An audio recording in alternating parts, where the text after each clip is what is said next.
Today, Sam is going to break down a bunch of the cool things. This guy has incredible energy. He's a great builder and a great operator. So right before we hit record, Sam was kind of telling me about how he went from doing a traditional agency and he's now running kind of more of a partnered service where he actually has skin in the game. Sam, let's catch the listeners up. What are you doing? What are you working on? Yeah, dude. So it's as I was saying right before, we're in kind of a transition. We went from agency early. I'd ran an agency since I was 15. I've been in the game like 10 years now. And we got to a point in early 2021 where we realized that there were a lot of talented founders and cool products that were being built that weren't able to actually pay the retainers that we were charging to do all of this growth work. And so I started just saying, hey, I'll partner with you on these things, right? We apply the growth infrastructure, some of our team, COO, CFO, the whole bit to your business. And in exchange, we get equity instead of charging a retainer price, which in theory executes a lot better than in practice. Which has been a hard lesson learned for sure in the last year. Like I said before, like we grew it ridiculously quickly. We brought on a lot of companies last year. I'll take responsibility for that. I got too aggressive too quickly. Then I had to try to build the infrastructure. It's like building the bridge as you're crossing it, which is in most situations the definition of entrepreneurship. But when you're building 18 bridges at the same time, trying to leverage one team, it gets challenging. And so now with Proven and Grow Faster, we stopped taking agency clients because we were doing so much work. And that was not ideal either. It's I miss having clients. I know that we can do stuff and create cash flow and perform well for them. And so now they're kind of separating back out, right? It was agency turned into private equity firm. And now they're separating into really an agency and a separate private equity firm with a little bit of a different approach to it. Where we're more operational, owners or advisors. We either own 75% of a business or more, where the weight of execution, operations, team management, everything is on our shoulders. Yep. Or we own less than 25% of a business where we're much more advisory, right? Network, distribution partners, versus kind of what ends up happening. And it happened to, a handful of our companies last year was we would come in and we'd own 33% or 50% or whatever. And it ended up not making sense from an emotional standpoint of the founder that we would partner with would be yeah, but you own 50%. So their expectation was higher and we were unable to deliver on that. Or it went the other way where we ended up carrying more of the operational weight than we were being financially rewarded for. Right. And so it created, I say, a misalignment of expectations, which again, I take responsibility for, right? I didn't know any better. I'm still the weird kid that just likes to make money on the internet. And I'm homies where if you were yo, we should partner on something, me as Sam would go, bet, let's do it 50-50. Right. And that's how I think a lot of younger entrepreneurs kind of handle it. They find somebody doing something similar. They see an opportunity, they partner up, which worked, earlier in my career. But now it's that doesn't work for the ecosystem. We either need to own the business, give equity to an operator that we bring in as more of an employee than a partner, and they earn their way into being a partner, or we attach ourselves to somebody else's business and allow for them to retain the majority of equity and have them know that it is 100% still their business. They're the operator. They have to handle the majority of the execution. And so that's been kind of the transition that we've been going to now, and reintroducing the agency is a huge emotional piece because I was trying to make a deal happen out of every conversation, right? Where I went to the other side of the spectrum. Before I was trying to close everybody on agency work. right? Whether or not it was good for their business. Then I was trying to close everybody on joining the portfolio, whether or not it was good for their business. And we took on deals that we came in as equity partners when really they should have just paid the retainer. Like it would have made more sense for everybody involved just to jump in and actually just pay a retainer to get executable tasks done, or consulting advisory, right? And so that's kind of the goal for this year, is to like create separate identities for those two operating bodies that I run and allow for both to be optimized for growth separately versus trying to kind of bring them all together. I know that was a lot, but that's this is super interesting. I really appreciate you kind of peeling that back. I got a lot to unpack here. The first one, kind of where my mind goes, is cash flow, right? So in a lot of businesses, but I'll speak to an agency business, there's essentially three ways that you make money. One is through, project-based or recurring revenue, right? So retainer or project fee. Two is as the business does well as an owner of it, right? You pay yourself, let's say like a distribution, monthly, quarterly, semi-annually. And then three, the other way that you make money is if you have some kind of liquidation event, you sell. For you, right, that went from the agency model where you had cash flow to now a model in which you're basically solely taking equity. How did you like keep the lights on? How did you employ 18 people? Were those people, those clients paying you out cash in terms of distributions on an ongoing basis? How did you fund it? Yeah. So essentially the nice piece is that the core team for, what we were doing was relatively lean, right? Like I don't need a big paycheck every month. And so like we were able to minimize what Proven's actual expense structure was in and of itself. And part of what we ended up doing was decentralizing some of the agency services that we had into, I call them micro agencies, right? Where like Jetpack, which was like the kind of overarching brand, which was like a growth agency, did lead gen, Facebook ads, website design, right? Like all of these different things in one house. And by decentralizing all of that out, it made it more affordable for our portfolio to be able to come in and use those. And essentially we cash flowed micro agencies instead of this mother agency to create sustainability, where if we had a Facebook ads guy that we wanted to help all of our companies, we would wrap him in our own agency, allow for external clients to come in and pay him to essentially create a break-even situation where we don't have to come out of pocket for those services for our own portfolio, right? It's creating a little bit of a web where we could create leverage points because we could get at-cost services by supplementing that revenue with external clients on a micro basis. Love it. Super interesting. Yeah. So, okay, that's like some of the cash piece. In terms of the fit, right? So you were very transparent where you said, hey, on the agency side, we took clients that weren't the right fit. On the other side, the PE side, we took clients that aren't the right fit. Now that you know what the right fit isn't, what is the right fit for you in terms of both side or either side? Like, how do you figure out brand coming in? So let's say I'm Chase Diamond brand coming in. What sector do I need to be in? Can I be an e-commerce brand? Do I have to be a SaaS brand? So we're kind of all over. It comes back to like who I am as a person, right? I'm the weird kid that likes to make money on the internet, right? Whether that's e-com, SaaS, agency, productized service, digital product, right? Like I'm comfortable with that suite.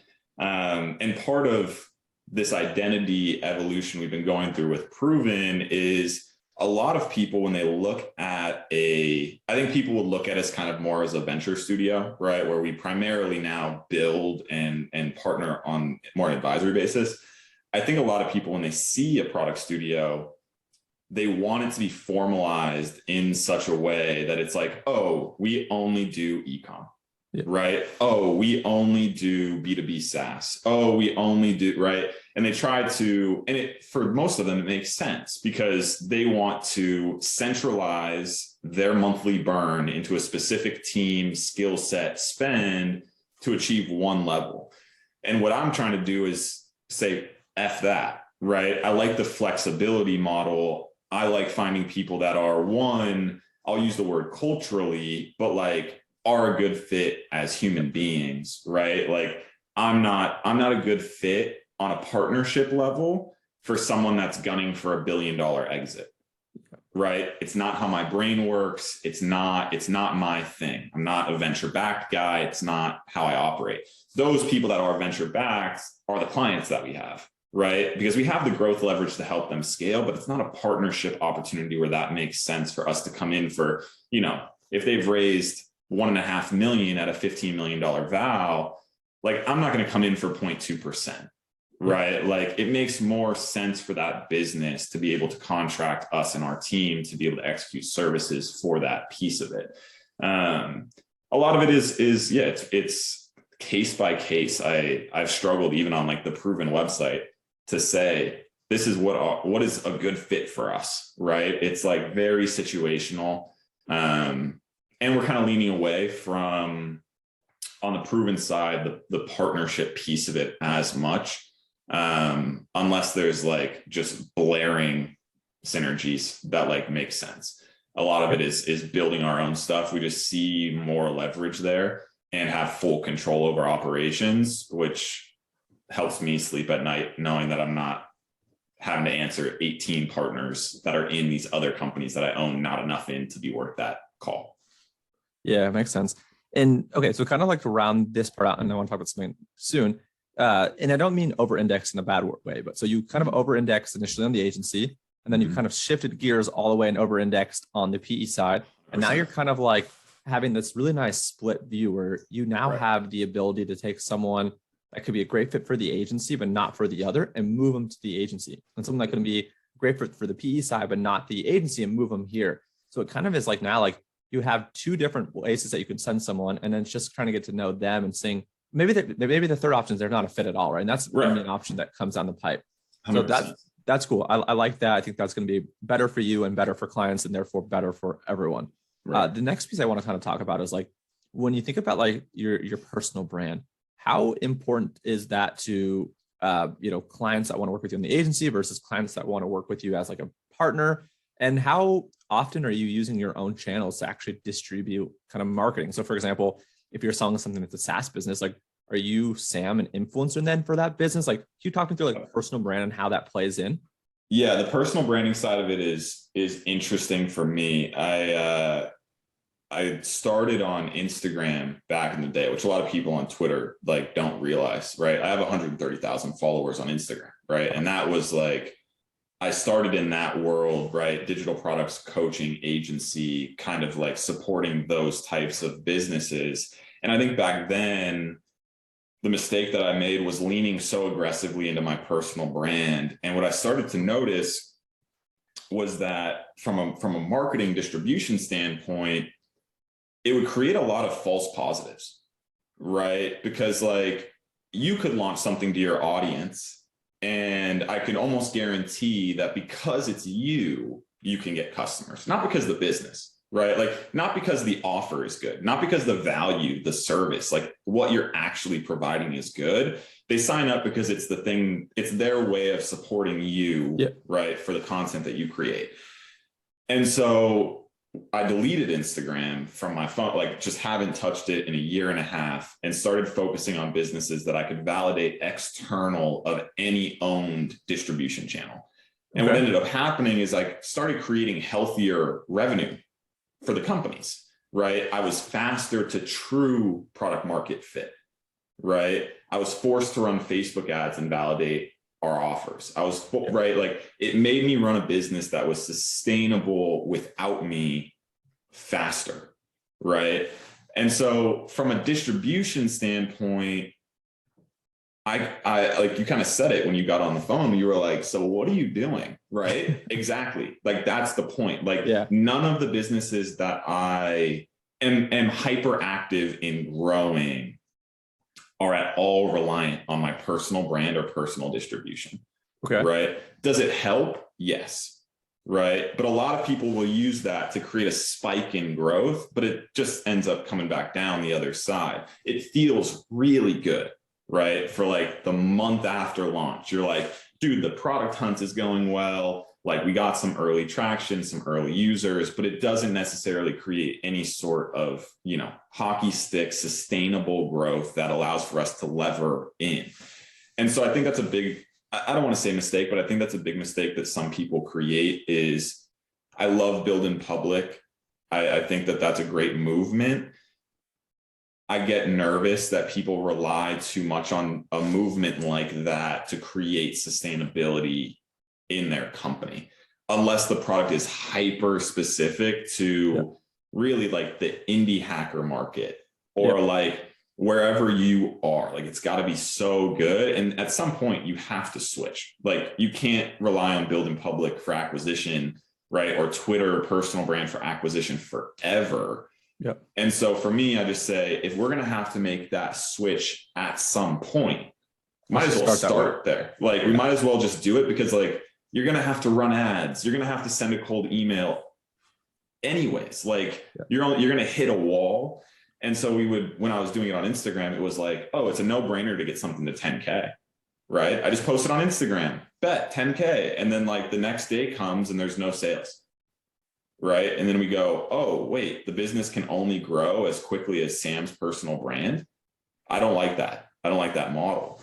And so from distribution, we've you see it sometimes, right? Like there are companies that I promote, again, like not like, hey, sign up for this because it's my thing, right? But like Cart Fuel, right? Cart Fuel is a great example. Like I throw it into some tweets and I try to invest in companies that I think are genuinely valuable for people.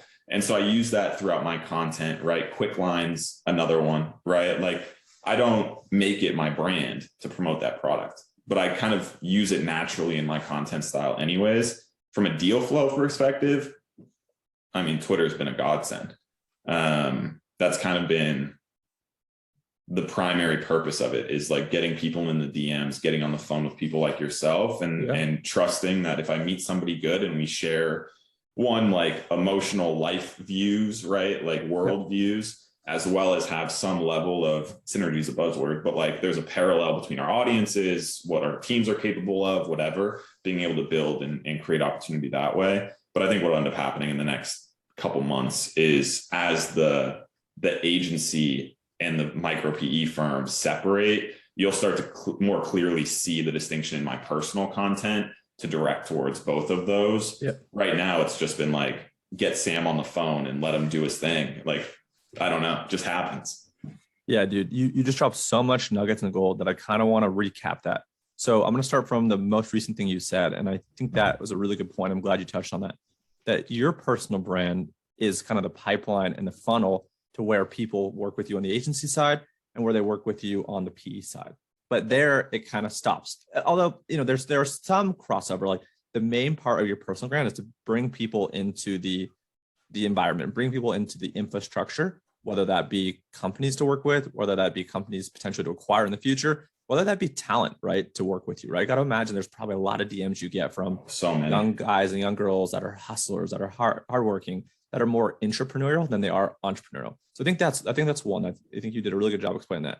Two is I think I guess I'm gonna break this into two different buckets. When I think about me and I'm building an email design software tool, because I'm only building one SaaS business and I'm not going to go work with 5, 10, 15, 20, I think I can piggyback on my own audience in the beginning, right? And obviously putting things in viral loops where I'm going to have the ability for teams to collaborate, right? So now it's like one person on one agency might now bring 3 or 5 people, right? And now as they work with agency that work with clients, right?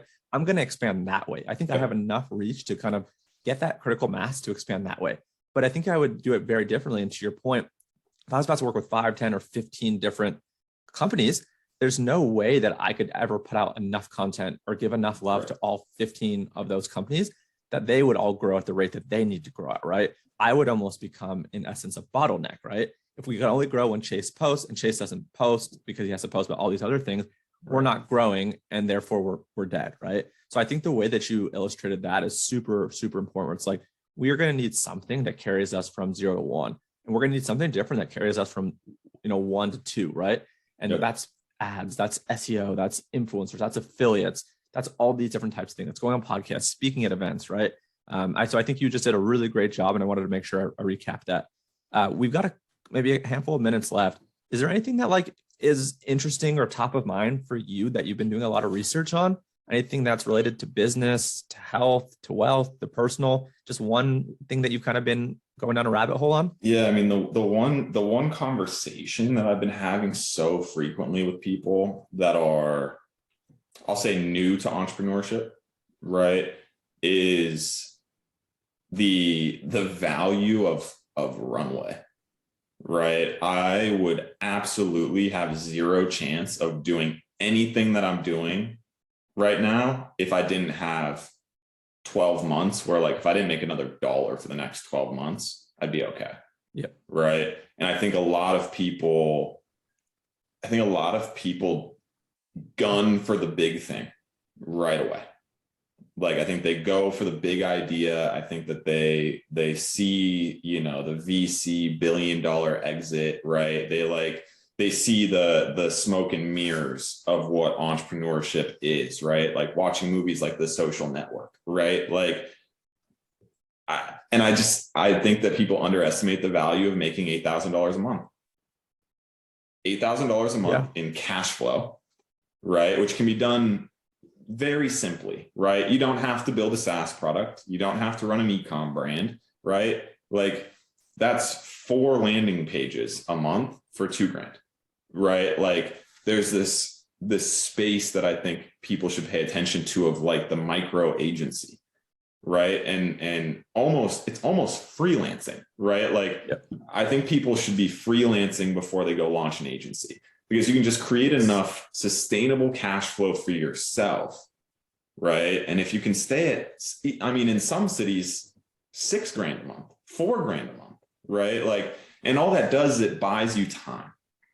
And as long as that 4, 6, 8, $10,000 a month isn't eating 18 hours of your day, you have leverage, right? You have space, time, energy that allows for you to go after something a little bit bigger. And I think people just try to go after that bigger piece too fast. I think too many people quit their jobs too early, right? Like, instead of quitting your job, figure out how to optimize your time in your job, right? I bet you could save 2 hours a day, right? Like, we're all working remote anyways. Get all your work done in 4 hours, right? Like, there's ways to optimize those pieces that I think is kind of brushed over because of the excitement of quitting your job and the freedom and the flexibility.